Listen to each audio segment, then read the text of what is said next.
Hello, folks, and welcome to James Morris World Traveler. Now, in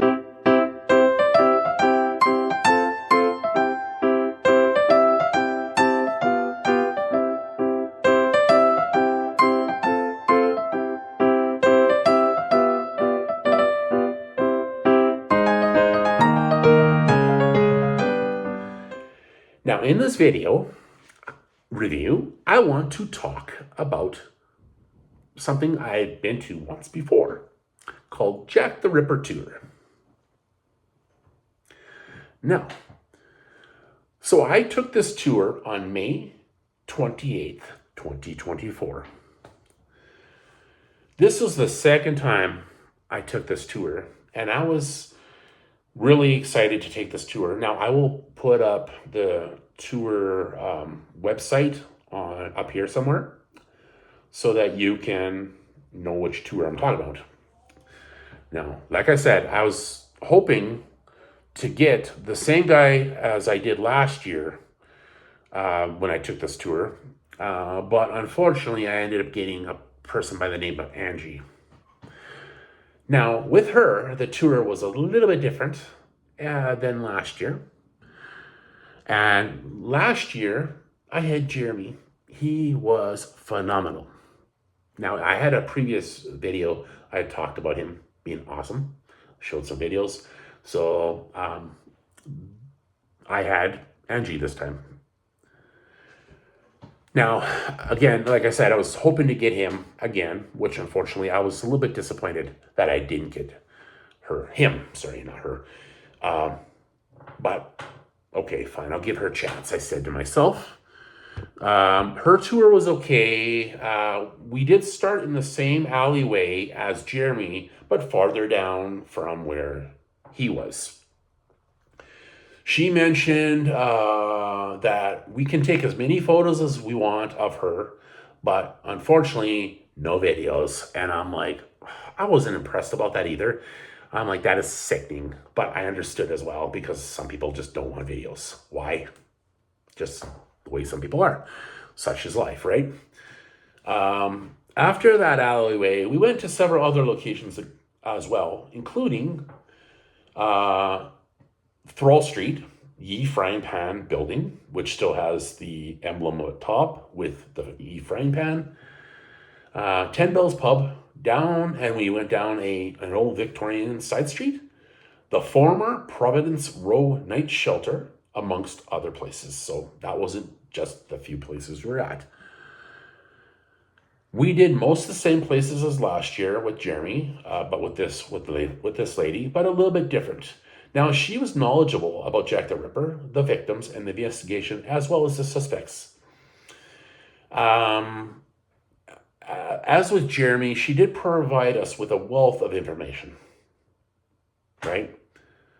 Which was put in a completely different way and context, because every tour guide is different and how they choose to present themselves and the information. So, but she, like I said, she did it in a completely different way as Jeremy didn't. Jeremy did it a different way, of course. She also provided different information than Jeremy did as well, based on what she knew. I will say I did not like Angie's tour anywhere near as much as I liked Jeremy's tour. For when I had taken his tour, I really loved his humor and passion he put into his tour and given the information to us. And also sometimes a few of his talks included us into it a little bit, just a little bit. Angie didn't exhibit the same passion and humor as Jeremy did. So that was disappointing, and just seemed a little less excited as well. She did come across with volume, because she did mention if he had not been able to hear anything, let her know, but her volume was enough for the most part. It just seemed like she was also going through the motions of the information she was providing. Disappointing, again, that way. So we ended up the last part of the tour near Mitre Square. Though we went into the square, it did start to rain. It was very gloomy this day, by the way. This day was very gloomy. It was just rainy. It didn't rain when we were first there until we got to Mitre Square. So it was a little bit, it was just dreary day. I didn't like that. It was not anybody's fault. That weather sucked. But it started to rain as we were in the square. So after that happening, during the part of that tour when she's talking about the stuff in the square, she asked if she would like to take us back into the section just near the square where we were standing originally when she first brought us to near the square. But we did. We ended up going by the main building right next to the square. We finished off the tour, which only took about 10 minutes left, maybe. And so, yeah. So what I'm going to say is, I'm not saying I didn't hate her tour by any means. I didn't hate her tour.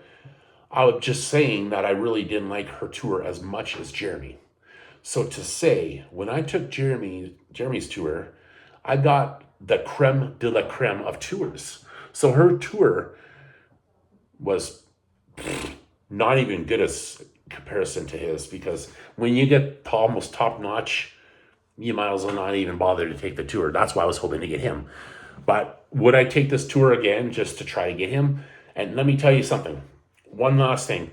I actually have done a review on a platform, and the person mentioned to me, just email us and we'll let you know that time frame that I'm there, if he's going to be there or which day he'll be there. And I can take the tour that day before I book it, so I know which day he's there. And I did take that to advisement. So if I'm ever in London again and I want to take that tour, even if I'm there only for a day or two, I'm going to take that tour. I'm going to make sure I mention to them about it. So that's an idea for me now that they told me that. And I'm like, yes, I do definitely recommend this one. Everybody's a little different. So maybe you might like Angie's tour. I didn't like it as much. So I know this is almost, at this point right now, it's about 7 minutes into this video review. It's a little longer than I was hoping, but I would definitely take this tour again. I would just make sure that I find out when he's on that time frame that I'm there in London. I would definitely recommend it anyway. Great tour company. They have great tours with Jack the Ripper. So awesome. 2, 3, 4, 6, 8, 10 tours company. Thumbs up. So at the end of the day, thank you very much for watching, and we will see you in the next video. Ciao.